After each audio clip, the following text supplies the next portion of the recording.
49 men were killed and a further 115 injured in the disaster.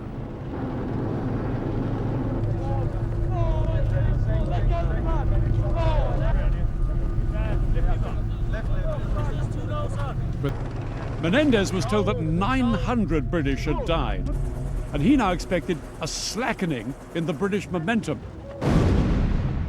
But he was in for a rude shock. 9 days after the landings at San Carlos, a senior commander, Major General Jeremy Moore, took overall control of the British land campaign. Undeterred by the Argentinian air attacks, Moore moved around 9,000 troops into position near the hills surrounding Stanley. The battle for Stanley was about to begin. Here's Mount Kent, where we are now. Heavy Argentinian forces lay between Moore here and the capital. He would attack in 2 stages, on 2 separate nights. On the first night, his offensive would sweep from north to south, a 3-pronged attack on the Argentinians. Moore planned to take this outer ring of hills, the largest of which was Mount Longdon in the north here. On the second night, the British would assault another ring of hills nearer Stanley, centred here on Mount Tumbledown. Success would leave them just 2 miles from Stanley. The first targets were the Argentinian troops dug in all over Mount Longdon. Mount Longdon is a natural fortress. Over 500 feet at its highest point, it dominates the surrounding moorland. For the British forces, this was a dangerous place to attack. And after their experiences at Goose Green, they didn't want their troops caught advancing in the open terrain in daylight. So they made a key decision. All the battles to retake Stanley would be fought at night. Night fighting is a highly effective strategy. Every soldier in the British forces has to be as good at fighting in the dark as in daylight. I joined the British Army on a training exercise to experience what it's like.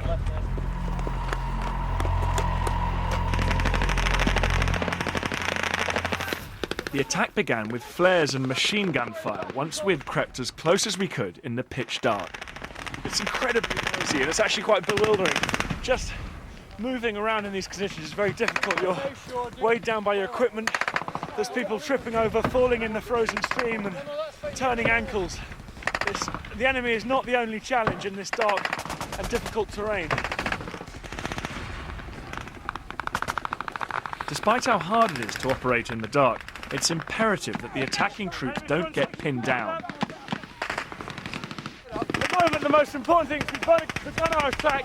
We've got to keep up the momentum, keep up the speed, and I guess keep the enemy off balance.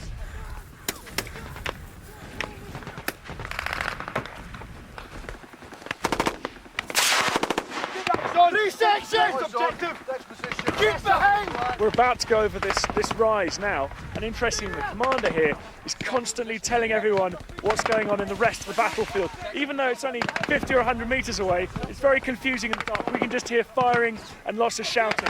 So he's constantly going around telling everyone at what stage we're at, trying to keep everything going to plan. For the British troops on the Falklands, keeping to the plan and maintaining momentum would be the key to their success when fighting at night.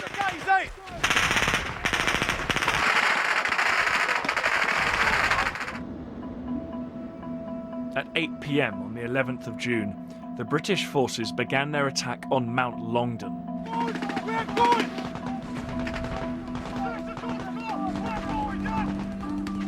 But 3 Para, who were spearheading the advance, found themselves trapped in a bewildering maze of steep-sided alleyways.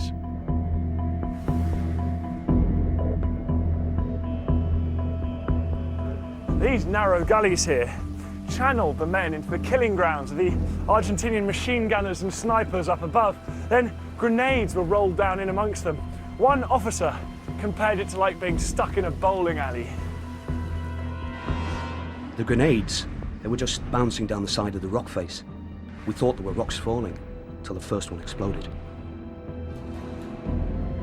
Despite mounting casualties, The men pushed forward. One sergeant, Ian Mackay, dashed up a slope and knocked out a stubborn Argentinian position. He was killed, but later awarded the Victoria Cross.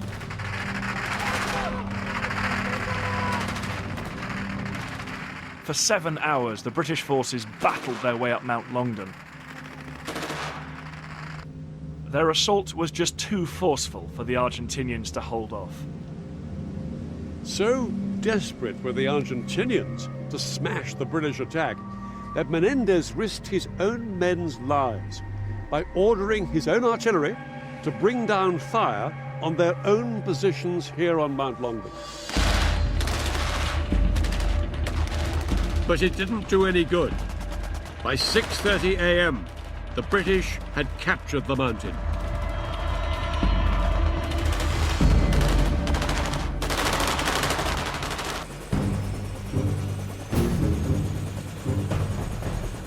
As day broke, the British brought in the dead and injured from both sides.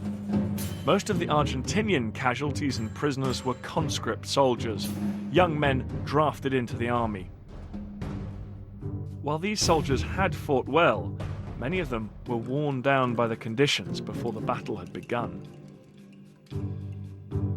Some of them were even captured in their positions, like this one, huddled up in their sleeping bags trying to escape the battle and the cold. I am tired, cold, unhappy. I swear that I can't take it anymore, even though this is my duty as a man and a soldier of the fatherland. Although this had been a bloody battle for both sides, the British attacks had taken all the high ground they'd planned to on the first night. But another night's fighting still lay ahead. The men charged with recapturing Tumbledown were the 2nd Battalion of the Scots Guards. Just 8 weeks earlier, they'd been on ceremonial duties like guarding Buckingham Palace. This would be the first experience of war for many of them, and they now had to confront perhaps the toughest target of the campaign.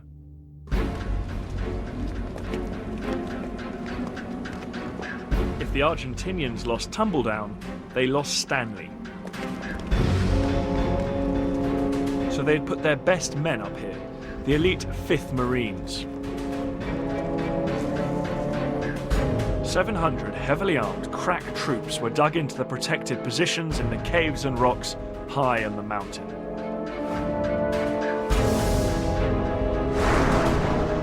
These Argentinian Marines had been trained to fight at night, and they outnumbered the attacking British forces by almost 2 to 1.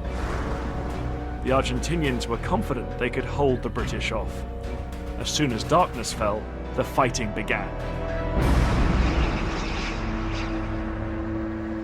Aye, it was murder. We were coming under mortar fire, machine gun fire, sniper fire. You name it, it was coming towards us. Well, there's a saying, expect the unexpected. And that was unexpected. You cannot really describe it. Nobody could describe it if they've not been there. 3 hours into the battle, things were going badly for the British. The Scots Guards' attack had come to a complete halt. They were taunting us, the odd word in English, calling us to come on, and I think they mentioned surrender. The combination of cold, uncertainty, and the general awareness that we were stuck led to the group ego shrinking and shrinking and shrinking. At that stage, I thought we had blown it.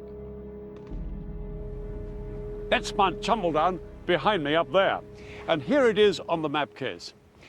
The Scots Guards had approached Tumbledown from the west and made their way up this slope here unopposed.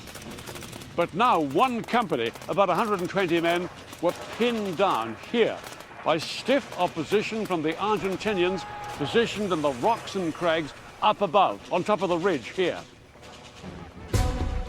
Then 30 Scots Guards climbed up onto higher ground to the north, undetected by the Argentinians down below. Now they were able to bring sustained fire down on the Argentinians' exposed flank. The rest of the company stormed the Argentinian strongpoint. The Scots had made the breakthrough. As dawn broke, the battle was still raging on Tumbledown, and the British forces prepared to throw everything they had into the fight for Stanley.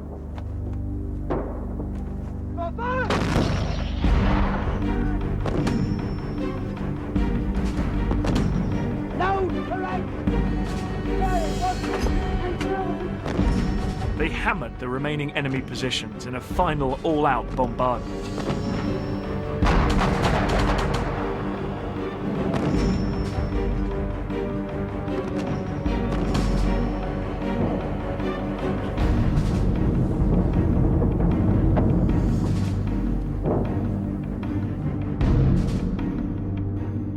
Soon, Argentinian troops could be seen fleeing.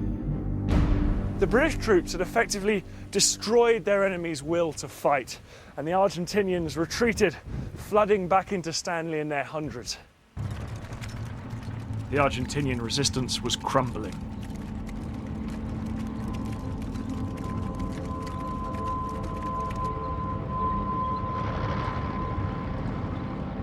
As the demoralized defenders poured into Stanley, the men were heard arguing with their superiors.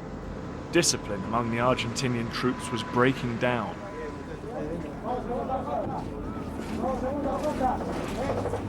It wasn't long before they were surrounded. And on the 14th of June, the British demanded the Argentinian surrender. Realizing that he had little choice, Menendez accepted. After 2.5 months, the battle for the Falklands was over. Gentlemen, I've just heard that the white flag is flying over Stanley. The Argentinians had occupied Stanley for 74 days. But now, as two para marched into the capital, it was back in British hands.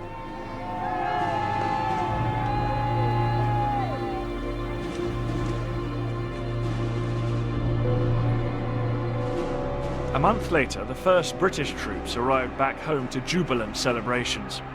This victory had given people a renewed sense of pride in their country and a feeling that Britain could lift itself out of its recent decline. And riding on the crest of this success was Margaret Thatcher. Within a year, she won the general election with a resounding majority.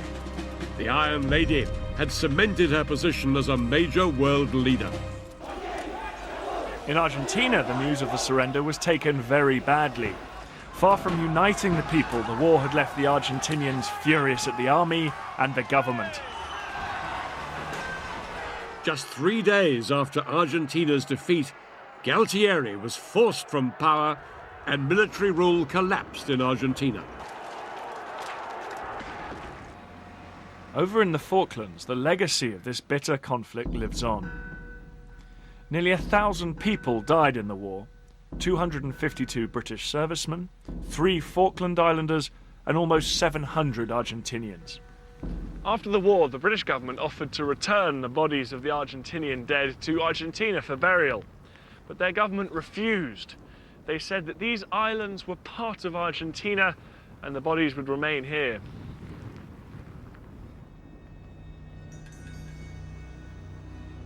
For the Falkland Islanders, these graves are a daily reminder that Argentina refuses to drop its claim to their homeland. After the war ended, Britain greatly increased its permanent military presence on the islands. Now there's 1 serviceman for every 2 civilians living here. Today, the islanders are still determined the Falklands remain British. As long as Britain continues to respect their wishes, there'll be no early end to this bitter territorial dispute.